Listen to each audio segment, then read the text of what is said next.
Hey, what's going on YouTube? This is Keith with Less Magic, More Gathering, and we've got another quick deck tech for you here. This is probably the craziest one of the bunch, so I hope you enjoy crazy decks. This one I put together in paper because I love it. I mean, it ramps really well, and the top end is just, it's fun. It's maybe not going to be super competitive, but if you're wanting to play a fun deck, this is where you need to go. So let's check this out. Like I said, it ramps really fast. We got 3 copies of Skirk Prospector. We've got 3 copies of Land of War Elves. We've got 3 copies of Dire Fleet Hoarder and 3 copies of Ranging Raptors. These are all going to help us ramp. These are creatures that are going to help us ramp into some of our bigger, better stuff later. So Skirk Prospector in this deck, you never mind sacrificing him to get something else that you're trying to get into. So sacrificing a Skirk Prospector to get into an Underrealm Lich or Vivictus or Daragas or Zakama, that's never bad. That always works out pretty well for you.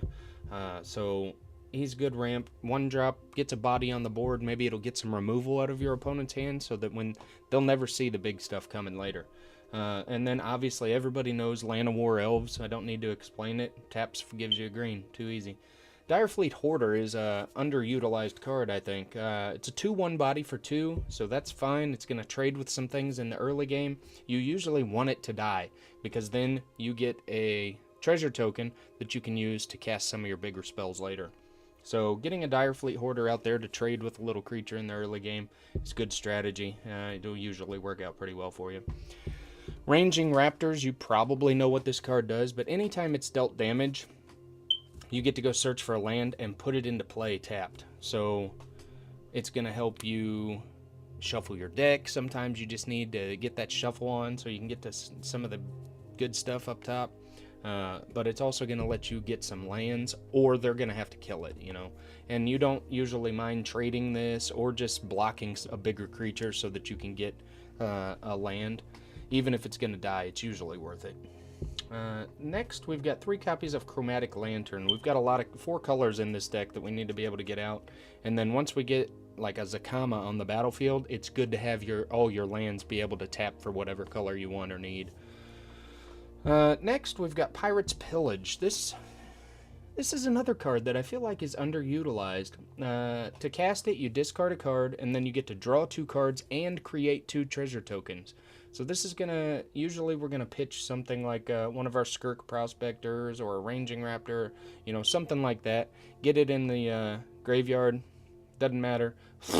We'd much rather draw 2 new cards. And then the big part is those 2 treasures. That's gonna help us ramp again. Next, we've got 3 copies of Circuitous Route. Yes, I skipped a card over there at the beginning. Just hold on a second. Circuitous Route. It's 4-drop, lets you search for 2 lands, 2 basic lands or great gates, and put them into the battlefield. So, a little expensive, but we're ramping up pretty fast, so we can usually cast this. And then, once we cast that, if we've got 4, we're getting 2 more. Then we're getting into our big creatures. We're getting into that range where we're getting close to being able to cast something that's going to wreck the board. We got 4 copies of Underrealm Lich. I put this in here and at the full play set because it's a really good ability. If you can get this to stick to the battlefield, being able to look at your top 3 and get rid of the ones you don't want at any point during the game is really handy. It's going to help you out a lot. You know, if you look at the top 3 and you get a Pirate's Pillage, then you get to look at the top 6 and pick your favorite 2 out of those. I mean, it's really handy. And it really helps you get through the deck, because anything from, like, on this side over here, that's our ramp stuff, once we've got the Underrealm Lich and some mana available, we don't necessarily need those cards anymore. So being able to skip past those and get to the good stuff is going to help us out a lot. And then you can pay 4 life, and it gains indestructible until end of turn. You do have to tap it, but you can use that in combat. You can use that if they try to use removal against you, things like that. So it's a really good card, especially in a deck like this where there's so few copies of your big bombs that you're trying to get to. We've only got 2 copies of each of our big legendary creatures. So being able to hunt through and get to those as fast as possible, super necessary. Next, we've got 2 copies of Vivictus Asmati the Dire. It's a 6-drop 6/6 flyer, and then whenever it attacks, for each player, so yourself included, you choose a permanent, and they have to sacrifice it. Let's see. Choose target permanent that player controls. So you do have to watch out for things that have hexproof. But they sacrifice that, and then they reveal the top card of their library, put it onto the battlefield if it's a permanent card. So if you're playing something like Control, there's a good chance you're just going to be able to destroy one of their lands, and they're not going to get a card back in return. So that's nice. Just a fun card. You know, this, like I said, it's not a super competitive deck, but it's super fun to play, and it does win frequently just because it's got these big bombs that you're ramping into. If you can get a Zakama out there, it's almost game over. But that's Vivictus. Next, we got 2 copies of Daragos Reincarnated, 7/7 Flying Trample Haste. If it would die, you exile it with 3 egg counters on it, and then at the beginning of every turn, you take an egg counter off of it, and it comes back into play once all those are gone. So it either has to be exiled or it will come back if you can survive until that happens. So, but the nice part about this is you got a 7/7 hasty flying trample creature. Even if you only get to use it once, it's usually still worth it. And then finally, the big creature that we're trying to get to is Zakama. It's a 9-drop. It's not hard to get to 9, especially, you know, turn 4, 5, 6, somewhere around there, you're going to have your 9 mana available. You cast a Zakama, untap all your lands, and then you can start gaining life back. If you've been playing against aggro and you need some life back, you can start killing creatures. You can destroy artifacts and enchantments. You can really just make the way for you to come back and win the game at that point. So all of the stuff at the beginning is just kind of working up to these bigger creatures that are going to come in and eventually win you the game.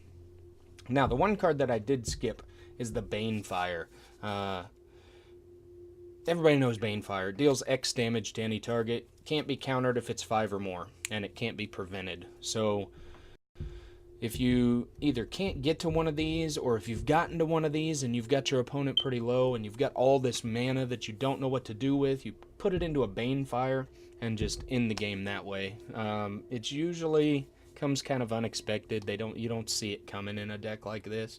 You just, especially if you've played a couple of these big creatures, then that's what your opponent thinks you're doing. They think you're going to play big creatures, and then that's going to be it. But you come in and Banefire them at the end. I think yesterday or the day before, whenever I did the last video, I said that I had one deck that had kind of a crazy mana base. This is the one. This is the one. We got 25 lands in here. Of the basics, we've got 3 plains, 2 swamps, 3 mountains, and 4 forests. And then our non-basic lands, we've got 3 copies of Dragonskull Summit, 2 copies of Woodland Cemetery, 3 copies of Rootbound Crag, 2 copies of Sunpetal Grove, and 3 copies of Gateway Plaza. Gateway Plaza is going to come in the early game usually, and you're going to be able to use that to get into some of this, these other creatures at the beginning of the game. If you might miss one of your colors, but then you can use the Gateway to recover pretty quickly. It does kind of suck that it comes in and you have to pay 1 or it gets sacrificed, but usually it's okay, especially in this deck. We can cast that or play that land and pay for it without missing out on too much, because most of our game-winning type stuff is going to come later in the game. So this is by far, of all the decks that we're doing for our creativity infusion on MTG Arena here, this is my favorite. It's a lot of fun. It does, there's 4, 5, 6, 7, 8, 9, 10 mythics in the deck. So it's you got to use some wild cards or just get lucky. What do we got? We got Rivals of Ixalan, Dominaria, M19, and Guilds of Ravnica. So there's a good chance you're not going to hit them all on the same box opening or whatever. But if you've got the cards laying around, if you've got the mythics, why not play them? See what happens. It's a fun deck. And like I said, I put this one together in paper. I like it so much. So we'll see how it works. If you enjoyed the deck, please give it a like down there. Type in any constructive criticism you might have or ideas that you would like to see in this deck. And then hit the subscribe button, turn on the notifications so you can see as we keep these deck techs coming out. You can see when we got one coming. So thanks for watching. See you next time. Deuces. Hey, thank you for watching. If you enjoyed this video, go down below and find that subscribe button. Press it and the notification bell so that you'll know when we post new videos. If you've got some feedback, follow that arrow to the comment section and let us know what you think. See you next time.